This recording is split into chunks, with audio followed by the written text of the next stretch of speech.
திருவிழிபுத்தூர் சட்டமன்ற தொகுதியில் வெற்றி வேட்பாளராக வீட்டிருக்கக்கூடிய என் அன்பு சகோதரன் கரிகால பாண்டியன் உள்ளிட்ட தாயத்தமிழ் உறவுகள் அத்தனை பேருக்கும் என் பாலைக்கன் வணக்கம். ஒரு மன்னன் இருந்தான். அவன் தன் அமைச்சரை கூப்பிட்டு காட்டுக்குள்ள போறான்.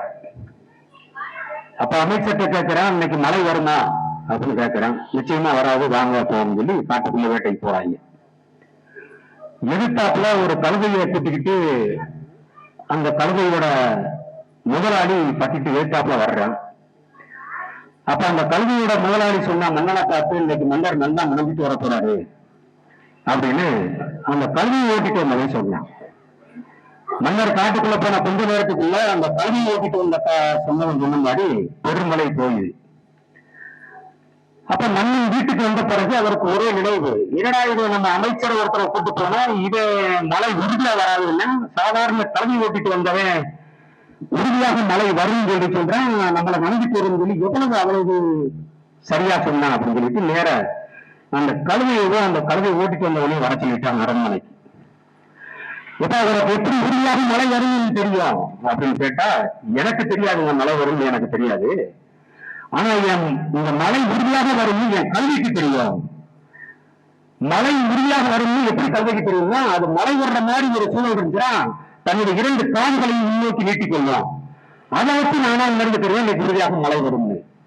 உடனடியாக அந்த மன்னன் என்ன செய்ய தெரியுமா, அந்த அமைச்சராக இருந்தவனை வீட்டுக்கு அனுப்பி அந்த கல்வியை தூக்கி அமைச்சராக்கிட்டான்.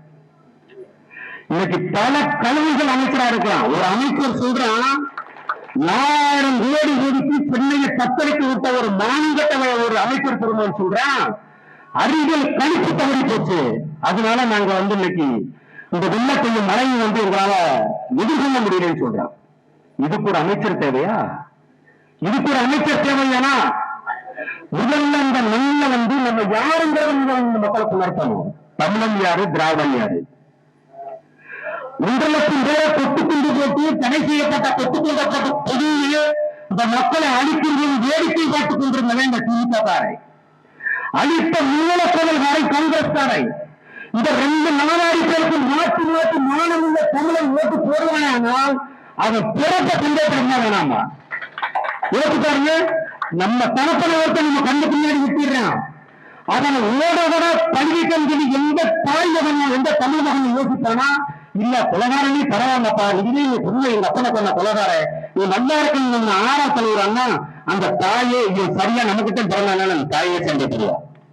அது மாதிரி இந்த திராவிடம் வேறொரு மண்ணோட அடிக்கைக்கான ஒரு போர் இந்த தமிழ் பேச்சு போர் நடக்குது. தமிழ் பேச்சுல இன்னைக்கிட்ட அங்க 2010 சீனியன் தலைமையாக பிரமிச்சு எடுத்துக்கிட்டு இருக்காங்க. இல்ல, பாண்டிய நெடுஞ்செழியன் கையில் இருப்பது தமிழ்நாட்டு அரசு, பொருட்கள் பாண்டியன் கையில் இருந்தது தமிழ்நாட்டு அரசு. கீரந்தை ஒரு ஐயரு தன் பொண்டாட்டியை விட்டுட்டு அவன் நெடுஞ்செழியனுக்கு அவங்க ஏமாத்துக்கு போறான். நீ பத்திரமா இருந்து கொண்டு இதே மதுரை மண்ணில நீ பத்திரமா இருந்துக்கோ, நம்ம மண்ணில் அந்த பாண்டியன் மண்ணில் நல்ல ஒரு திறமையான ஆட்சியை நடத்திக்கிட்டு இருக்கிறான், நீ தைரியமா இரு, நடாந்தியா போயிட்டு வரேன்னு போறான். அப்ப நீ போயிட்டு சொல்லிட்டு பொண்டாட்டிட்டு சொல்லிட்டு போறத கீரந்தைங்கிற இந்த ஐயர் தன் மனைவிட்டு சொன்னத இந்த மண்ணில் கட்டிக்கிட்டே இருக்கிறான். அப்ப என்ன செய்யறான், நடுநேரங்கள்ல நடுநிசையில நேரம் அந்த பகுதி மக்களை பாதுகாக்கக்கூடிய தன் கண்ணை இமைத்தா காப்பது போல தமிழர்கள் பாதுகாத்துக்கிட்டு இருக்கான். நம்ம மதுரையில் நடந்த உண்மை சம்பவம். அவன் போகும்போது பார்த்தா ஒவ்வொரு வீட்டுக்கும் போறது, ஒவ்வொரு வீட்டுக்கும் போய் தட்டிட்டு போய்கிட்டே இருக்கிறது.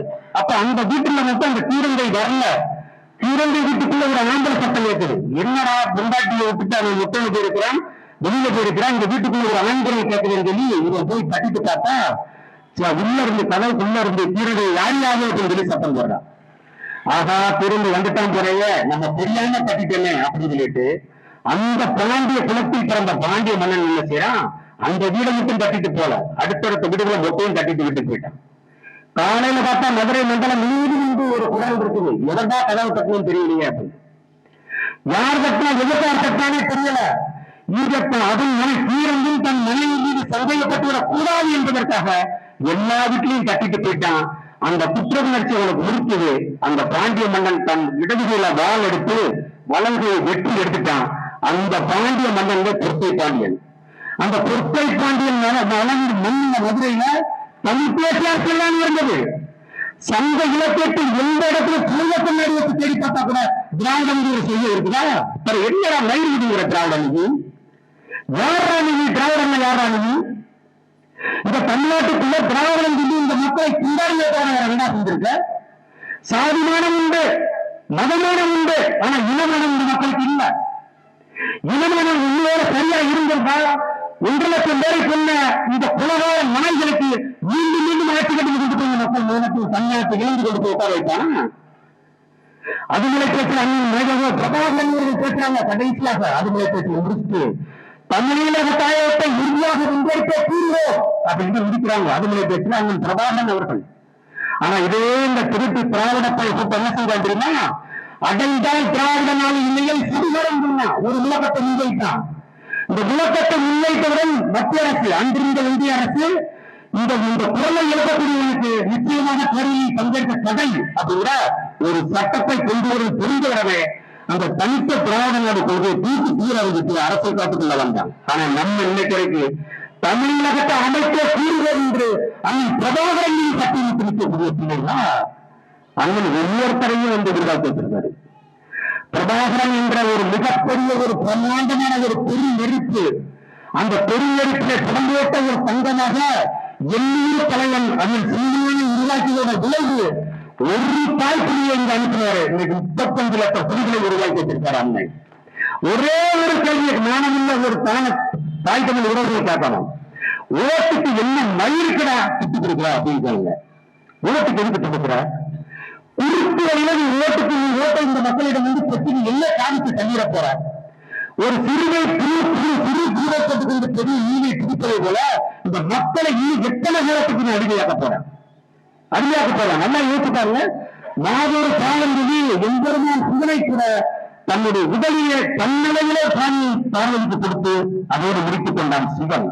ஆனா 117 ஓட்டு வந்து 117 இடங்கள் இந்த பெண்களுக்கும் 117 இடங்கள் இந்த ஆண்களுக்கும் சரிபடியாக விட்டு கொடுக்கக்கூடிய ஒரு மானத்தமிழன் கொண்ட ஒரு கட்சி நாம் தமிழர் கட்சியை தவிர உலகத்தில் ஏதாவது ஒரு கட்சி இருக்கா? உலகத்திலேயும் உலக வரலாறு அத்தனை வரலாறுகளை நீங்க எடுத்துட்டாருங்க. உலக வரலாறு இப்படி ஒரு கட்சி இருக்கா? அனைத்து உயிர்களுக்குமான அரசியலை பெற்றக்கூடிய ஒரு கட்சி இருக்கா? யோசிப்பாருங்களேன். நம்ம தனித்தேசிய வீரர்கள் தான் இந்த மண்ணு. சில பெருநாட்டுக்கு பிறந்த பெருநாட்டிகள் சொல்றாங்க பெரியார் பெரியாரையே கூட்டு போட்டு மிதித்து கொண்டாடி இந்த மண்ணை தமிழ் பேசுற மண்ணை நிறுவிட்டாண்டா செந்தமிழ் சீனா நிறுவிட்டான். இந்த மண்ணில் இந்த தமிழ் மன்னர்கள் முற்காலத்திலும் வேற்று மன்னர்களை வந்து நம்ம போர்ல வந்து வெற்றி பெற்ற பிறகு வெற்றி பெற்ற பின்பு அவன் அரண்மனையை சுத்தூர விடத்தான், அவன் செல்வங்களை சுடத்தான். கடைசி அறிவிக்கலாம் தெரியுமா? கல்வியை ஏறப்பட்டு அந்த கல்வியை ஏறப்பட்டு அந்த இடத்துல வந்து ஈடுபட்டு ஆமணக்கு சொல்ற அந்த இடத்துல தடம் இல்லாம அழைக்கிறான் நம்மளுடைய தமிழ் இளைஞர்கள். என்னுடைய அன்பிற்குரிய மக்களே, என் உயிர் தலைவர் பிரபாகரன் சத்தியமிட்டுக் கொள்ளுங்கள். இதே இந்த திராவிட இந்த புதிய மக்களையும் இந்த மன்னர்களையும் இந்த விதியில் ஒரு மன்னராட்சியில திராவிடம் என்பது ஒரு மன்னராட்சியில ஐயா கருணாநிதி, அதுக்கு பின்னாடி அவருடைய மகன் ஸ்டாலின், அதற்கு பின்னாடி இன்னைக்கு அவருடைய மகனை உருவாக்கி வச்சிருக்கிறான். இது மன்னராட்சியில நீங்க மக்களாட்சியா? இதே மண்ணில் தமிழ் மண்ணில் இந்த திராவிடர்களையும் அதே கல்வியை கூட்டி நன்னலை உள்ளது ஆமணக்க விபத்து இந்த இடத்துல தமிழ் தேசத்தை விலைக்கு வைக்க என்ற ஒரு சத்தியப்பிரமாணம் நீங்கள் எடுத்துக்கலாம். இந்த மண்ணில் ஒரு தூய்மையான ஒரு அரசியலை எடுத்து வைக்க ஓட்டுக்கு காசு கொடுக்க மாட்டோம். கொள்கையை முன்னிறுத்தி ஒரு அரசியல் கட்சி இந்த நான்கு கட்சியை தவிர தமிழ்நாட்டில் ஒரு கட்சியை காட்டுங்களேன். ஒரு கட்சியை திராவிடத்திற்கு அதிமுக திமுக மாற்றெல்லாம் இன்னும் இல்ல. 2 வேலை சர்வகலாணிப்பல இது வந்தா அவங்க கலாய்ந்தா அவங்க சாராயாலைய இவங்க சாராயப்பட்டலாங்கதான் இவங்க ஆலையில இவங்க சாராயப்பட்டலாம். மாற்றி இந்த மக்களை கூடுதலாக்கி இந்த மக்களை மாநிலட்ட மனிதர்களாக்கி வீதியில இயற்கை தவிர சாதிச்சு என்ன தமிழ்நாடு தலைமுறை நடக்கப்பட்டாங்க. இன்னைக்கு அமெரிக்கா, ரஷ்யா, ஜப்பான் போன்ற நாடுகள்ல இன்னைக்கு 18 வயசுல அந்த இளைஞன் தன்னுரை பெற்ற ஒரு பொருளாதாரத்தை அதனால் தத்தெடுக்க முடியும் உருவாக்க அப்படிங்கிற நிலையை உருவாக்கி வச்சிருக்காங்க. நீங்க வேலைவாய்ப்புக்கு பயன்படுத்தி கோடிக்கணக்கான மக்கள் வந்து எத்தனை எனக்கு வேலை நடக்குது பையன் இழுக்கிறான், வேலை கிடைக்கல, இல்ல வேளாண் வலிக்கு போறான், வீடு வீடுக்கு தொகை கிடைக்கு சாராய கடை இல்லைன்னா பல தங்கச்சியோட தலையில அறுத்து இடைக்காக்கிட்டான். சாராயம் விற்கிறதே இந்த குடும்பத்தை செய்யறது இங்க இந்த அரசாங்கங்கள். அதே சாராயத்தை குடிச்சு வெளியாண்டவங்க இதே கண்ணீர் காவல்துறை ஓடி போய் அதை கைது செய்வோம். இரண்டாவது சாராயத்தை வச்சு இந்த மக்களை குடிச்சிருக்கிற இந்த காவல்துறை கேட்குதா? இதே இந்த காவல்துறைக்கு கண்ணீர் காவல்துறைக்கு கூட 8 மணி நேரத்துல உறுதியாக உங்களுக்கு பணி 8 மணி நேரமாக குறைக்கப்படும் சொல்ற ஒரு கட்சி வாங்கி இந்த கட்சி மட்டுமே. இது யாருக்காவது எந்த கட்சியாக இது வரைக்கும் பேசிருக்கிறானா? மன அழுத்தத்துல குறைந்தபட்சம் நடத்திட்டு போற ஒரு காவல்துறையா ஆனா பொண்ணு 20 செத்து வீழ்றாங்க. அழுத்து அவ்வளவு அழுத்தம் இருக்கு, கைகள் கட்டப்பட்டிருக்கு, சுதந்திரமே ஆனால வேலைவாக்க முடியல. ஆனா நான்கவர் கட்சிகளே நிச்சயமாக ஒரு தன்னலமற்ற சர்வாதிகார முறையில அண்ணன் எப்படி சிங்கப்பூரை செதுக்க நீட் வாங்கி இந்த சிங்கப்பூரை 2005 தாக்கக்கூடிய பகுதிகளுக்கு கூட ஒரு சிறு திருவள்ளிக்கரை கூட துல்லியமாக கணக்கிட்டாங்க ஆட்சி செய்யறான். அந்த ஒரே ஒரு தலைவர் இருந்தான் நீட் வாங்கி அப்படின்னு. இங்கேயும் அப்படியாக அண்ணன் பிரபாகரனால் புடம்போட்டு அளிக்கப்பட்ட ஒரு தலைவர் இருக்கிறான் செந்தமிழன் சீமான் அப்படிங்கிற ஒரு மாபெரும் ஒரு அரசியல் தத்துவம். அந்த தத்துவத்திற்கு அவருடைய கொள்கைக்கு ஒரே ஒரு முறை வாய்ப்பிட்டாங்க. இந்த ஸ்ரீநூத்தூர் தொகுதியில என்னென்ன அழிச்சாட்டங்கள் கேவலங்கள் நடக்கக்கூடாது அத்தனை நடக்குது. வீதிக்கு விபச்சாரம் மட்டுமே இல்லை, அத்தனை பாவங்களையும் செய்யறான் பிடிச்சிட்டு. 86 வயசு உள்ள ஒரு பாட்டி சாகப்போற பாட்டிய 16 வயசுக்குள்ள வந்து செய்து போடுறான். பின்னாடி சாராயத்துக்கு, பின்னாடி கஞ்சாயத்துக்கு. இது அடியோடு அழிக்கிறதுக்கு வாய்ப்பே இல்லையா? இதுங்களுக்கு தெரியாதா? இந்த காவல்துறைக்கு தெரியாதா? காவல்துறைக்கு தெரியுமா தெரியாதா? எல்லாம் தெரியும். கஞ்சா எங்க இருந்தாலும் தெரியும். இந்த சாராயம் காலையில 6 மணிலிருந்து 12 மணிக்கு கடை ஓப்பன். ஆனா 6 மணிலிருந்து நடக்கும் சாராய கடை நடக்கும். அது நடக்கிறது எல்லாத்துக்கும் காவல்துறைக்கு தெரியும். காவல்துறை வேலையிலேயே அப்பிராணி மக்கள் வேகத்தை காட்டுவானே தவிர அந்த அரசுக்கு எதிராக அல்லது இந்த மக்களுக்கு எதிராக நடக்கக்கூடிய அத்தனையிலும் நாங்கள் கைகட்டி அடிக்க வைப்போம். காவல்துறை வானத்திலிருந்து இறங்கி வந்தவர்கள் இல்ல. என் அன்புக்குரிய மக்களை காவல்துறையில் நம்மளிருந்து போன நம்ம அண்ணன் பேரே அங்க இருக்கான், அந்த இடத்துல இருக்கிறான். அதற்காகவும் பேசக்கூடிய ஒரே கட்சி நான்கு கட்சியில இந்த மண்ணையும் மக்களையும் காப்பாற்றுவதற்கு ஒரே ஒரு நாளிலே கடைசி நாடி அண்ணன் செந்தமிழன் சீமானில் இந்த விவசாய சங்கம் மட்டுமே நமக்கு நிச்சயம் அளிக்குது. முன்னேறிய நாடுகளாக அளிக்கப்பட்ட பிரான்ஸ், ஜப்பான், இத்தாலி எல்லா நாடுகளையும் ஜெர்மனி உள்ளிட்ட அத்தனை நாடுகளும் விவசாயம் என்பது வேளாண்மை என்பது அங்கீகரிக்கப்பட்ட ஒரு தொழில். ஆனா தமிழ்நாட்டில் 4 மணி நேரத்துக்கு ஒருக்கா ஒரு விவசாயி செத்து வீழ்கிறான். காரணம் என்ன? அது வாங்கின கடமையால கட்ட முடியல. இயற்கை வேளாண்மை என்ற ஆட்டுப்போக்கு குட்டை நகர் நெல்ல கொண்டு வந்தான். விளைநிலையில் இன்றைக்கு விளக்கம் வந்து பிறந்து போச்சு. ஆடு மாடுகளை வந்து அடிநாட்டுக்கு விட்டுட்டான். வளர்க்கிறாங்க வியாதிகள் எல்லாம் குட்டை நகர் நெல்லில் வந்து இருக்கக்கூடிய உயிர்களுக்கு அத்தனை பெண்களுக்கு கொள்கையில் ஏங்க 7 வயசு பிள்ளைக்கு தொற்றுவ 3 வயசு உள்ள பிள்ளைக்கு தொற்று. இந்த மண்ணில் எங்கேயாவது ஒரு சரியான ஒரு நீதி இருக்குதா? ஒரு நீதியில நேர்மையில அரசு நிர்வாகத்துல எதிரியாவது ஒண்ணு இந்த திராவிட திருட்டு கூட்டத்தை நீங்க அடிச்சு உதச்சி ஒண்ணுமே சிலைக்கணும்னா நான்கு கட்சியின் சின்னமான இந்த விவசாய சின்னத்திற்கு தயவு செய்து இந்த முறை வாக்கு செலுத்துங்க.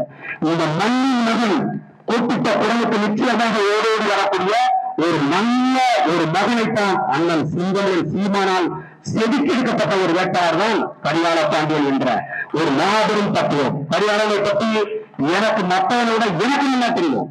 என் உயிர்க்கிறிய சகோதரன் தான். புரிந்து கொள்ளும் ஒரு சிறு வேறுபாடு பட்டு நாங்கள் வந்து நிற்கிறோம். நிச்சயமாக அண்ணன் சீமான் என்னிடம் கேட்டுக்கொண்ட ஒண்ணு வெற்றினார் நீங்க வெற்றியை நீங்க ருசிச்சே தீரணும் தான் சொல்லி கொடுத்து சத்தியம் என்று சொல்றேன். அந்த தமிழ்த்தாய்மொழி சத்தியம் என்று சொல்றேன். கரிகாலனுக்காக நான் வீதி தோறும் ஒவ்வொரு வீதி தோறும் காலில் ஓட்டு கேட்க இவங்களை முன்னுரிமையாக நல்ல திட்டம் வரத்துல வந்திருக்கு. வேற வழி இல்லை. வரலைனாலும் அதுவும் ஒரு சிக்கலா மாறி கேட்டாங்க. நிச்சயமாக தமிழ் மீதும் இந்த தமிழ் தேசியத்தின் ஆணையிட்டு சொல்லுவோம். விவசாய சின்னத்திற்கு மான தமிழர்கள் அத்தனை பேரும் இந்த முறையில் வாக்கு செலுத்தி ஸ்ரீநூத்தூரின் சட்டமன்ற தொகுதியில் வெற்றி வேட்பாளராக கரிகால பாண்டியன் சட்டசபைக்கு நுழைவானே. ஆனால் உறுதியாக இந்த மண்ணில் இருக்கக்கூடிய அத்தனை அடிப்படை உரிமைகள் பாதுகாக்கப்படும். அதோட உறுதியை கரிகாலன் சார்பாக நான் உங்கள் இடத்திலே சொல்லி நாங்கள் கிடைத்த நல்ல வாய்ப்புக்கு நன்றி கூறி விடைபெறுகிறேன். நான்